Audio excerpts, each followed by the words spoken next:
Assalamualaikum warahmatullahi wabarakatuh. Perkenalkan, nama saya Amar Raffi Hafiz dengan BP 2413002. Di sini saya akan membuat video tentang teori UAS biokimia. Selamat menyaksikan. Di sini yaitu saya akan membahas tentang adenosin trifosfat atau yang disebut dengan ATP. Di sini saya akan membahas yaitu tentang pengertian ATP, yang kedua struktur ATP, yang ketiga siklus ATP. Yang pertama yaitu pengertian dari ATP. ATP itu sendiri adalah senyawa kimia yang sangat penting dalam semua bentuk kehidupan karena berfungsi sebagai sumber utama energi bagi berbagai proses seluler. ATP merupakan molekul pembawa energi dalam sel yang digunakan untuk menyimpan dan mentransfer energi dalam reaksi biokimia. Nah, selanjutnya ada tiga komponen utama dari ATP. Yang pertama yaitu adenin, di mana basa nitrogen atau disebut dengan purin. Yang kedua ribosa adalah gula pentosa 5 karbon yang mengikat pada adenin. Selanjutnya 3 gugus fosfat, di mana ini berikat secara berurutan. Ikatan antara gugus-gugus fosfat ini menyimpan energi potensial.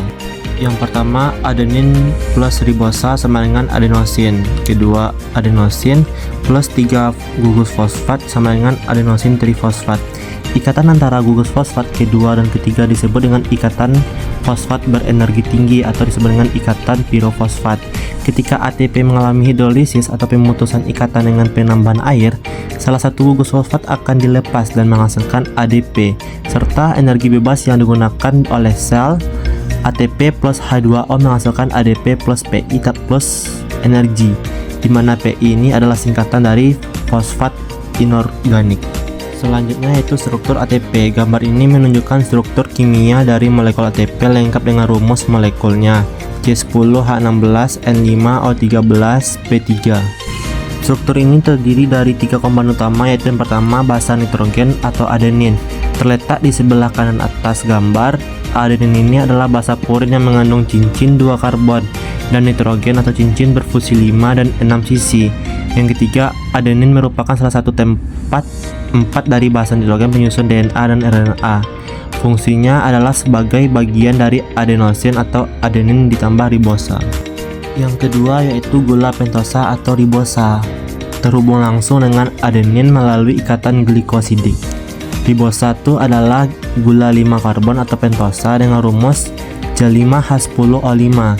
Dalam gambar terlihat sebagai cincin berisi oksigen dengan 2 gugus min OH hidroksil yang menandakan bahwa ini adalah ribosa, bukan deoksiribosa yang digunakan dalam DNA. Yang ketiga yaitu 3 gugus fosfat atau trifosfat, terletak di sebelah kiri gambar. Terdiri dari 3 gugus fosfat yang disambungkan oleh ikatan fosfoanhidrida. Gugus fosfat pertama yaitu terdekat dengan ribosa disebut dengan alfa, fosfat kedua disebut dengan beta, fosfat ketiga disebut dengan gamma. Ikatan antara gugus beta dan gamma menyimpan energi paling tinggi. Ketika ikatan ini diputus dalam proses hidrolisis ATP, energi dilepaskan dan menghasilkan ADP dan fosfat anorganik atau PI. Berikut rumus kimia pada ATP yaitu C10H16N5O13P3, yang berarti C itu adalah 10 atom karbon, H adalah 16 atom hidrogen, N 5 atom nitrogen, O 13 atom oksigen, dan P 3 atom fosfor. Selanjutnya pembentukan ATP. Yang pertama respirasi seluler atau respirasi aerob, merupakan jalur utama pembentukan ATP terutama dalam mitokondria. Glukosa ini diuraikan dalam beberapa tahap termasuk glikolisis, siklus Krebs, dan rantai transport elektron untuk menghasilkan 36-38 molekul ATP dari satu molekul glukosa.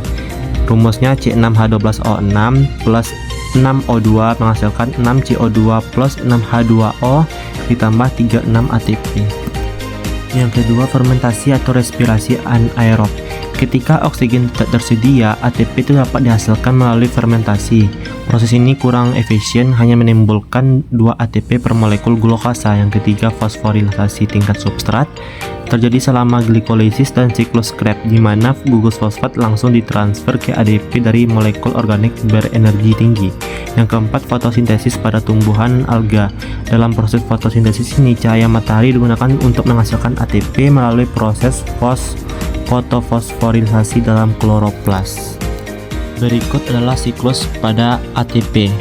ATP terus-menerus dipecah dan disintesis kembali dalam sel. Proses pelepasan glukosa fosfat menghasilkan ADP yang kemudian dapat diregenerasi menjadi ATP menggunakan energi dari makanan pada hewan atau cahaya pada tumbuhan. Dalam manusia, rata-rata 1 molekul ATP digunakan dan disintesis ulang sekitar 500 hingga 750 kali per hari.